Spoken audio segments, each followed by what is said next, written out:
Many people believe that if you have an iPad, you're productive, right? Well, maybe not, but I am. My name is Alex, and today I want to show you how my iPad setup looks like in 2026. Let's begin. To start this off, let's talk about the device. Currently, I'm using a M4 iPad Pro 13 inches, no cellular, and this is what it comes in the box like. I also have the Apple Pencil Pro, which we'll talk about in a minute, and also the Magic Keyboard. We have the device, we have the accessories. Now let's get into the apps. On the App Store, you can find many apps. We're talking about games, productivity apps, editing software, literally anything your mind can think of. But here are the most 5 important apps that I have on my iPad Pro. Let's kick things off with GoodNotes. When we're talking about GoodNotes, we're not talking about an alternative to the Notes app. We're talking about a game-changing software. GoodNotes, if you don't use it that much, the free version is just enough. But for me, it wasn't. So I bought a one-time plan of the essential package. For $10, I got all of the features that GoodNotes has to offer. We're talking about all colors, all tools, infinite pages and notebooks, and I can use it not just for high school, in which I am now, but also in college. Also, with the new function of AI integrated in the app, I can make quizzes or reviews of my notes in real time. When I study, I can just make reviews. The fourth app, also we can never forget, a browser. I don't use the basic Safari browser or even Google Chrome. I use Arc. Arc is the newest and most advanced browser there is on the market. It's a combination between Safari, Brave, and Google. Let's say like a kid. Arc not only saves your searches and it shares your history between all of your devices, but it also creates special workplaces for when you need them. We're talking about personal workspaces, work workspaces, or even friends workspaces. On different workspaces, you can collaborate with different people. Number 3, Spotify. I believe it's the most important apps across all of my devices. It represents my break, my time when I disconnect from everything and I just relax. I use Spotify every day.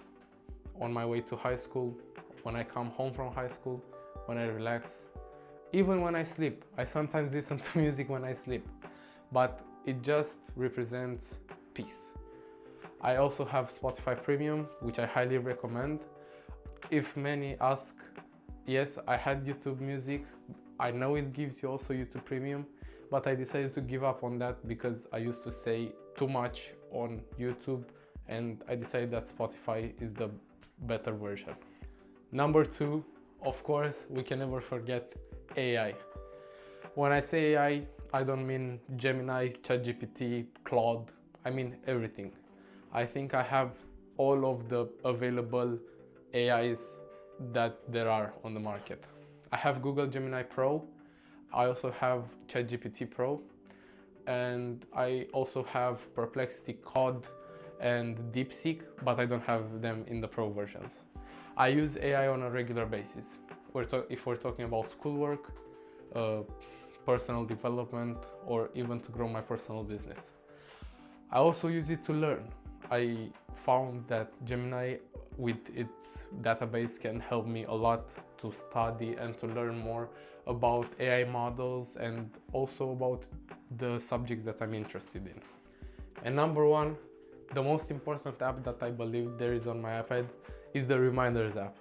I know some of you might make fun of me, but ever since I discovered the Reminders app from Apple, I believe it's the most important. I use it to keep track of everything in my life. Appointments, things to do, homework, and literally everything. I use it every day, every moment, and every time I have a new activity, I put it down and I put the deadline, I make a description, put the title, and it automatically saves into my calendar app, and everything. The calendar app also with the reminders, because these two work completely perfect with each other to make my day easier and to remind of things and to remember everything that I have to do during. We talked about apps, now let's talk about accessories.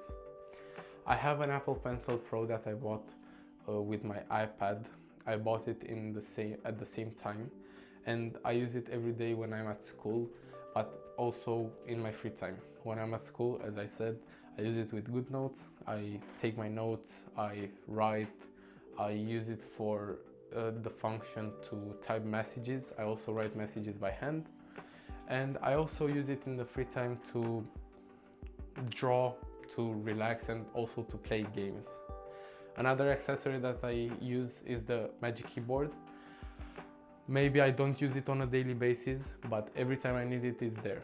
Even if I'm writing an essay, an email, or if I'm just trying to make some research using Google AI, it's there for me, and I can use it much faster than just to type on the screen. Now it comes the question, how it fits in my daily life. I use my iPad every day. Even if I'm now in holiday, even if I'm at school, I use my iPad every day. And I believe that it's very important, and I have so much to do with it because it's a little piece of technology that has so much power, and for such a good price, I can say, because when I bought it, it was like $1,300, and with the Pencil Pro, which was another $129, it was a pretty good price for what it has to offer. I even recommend it now in 2026 when the M5 or even M6, I don't know, I'm not on the news. Even if they are out, I still recommend the M4 now, also because it's cheaper. For my final thoughts, all I can say is, if you want a little piece of technology to help you throughout your day, buy the M4. That is all for today, guys. I hope you enjoyed the video, and I hope to see you in the next one. Ciao.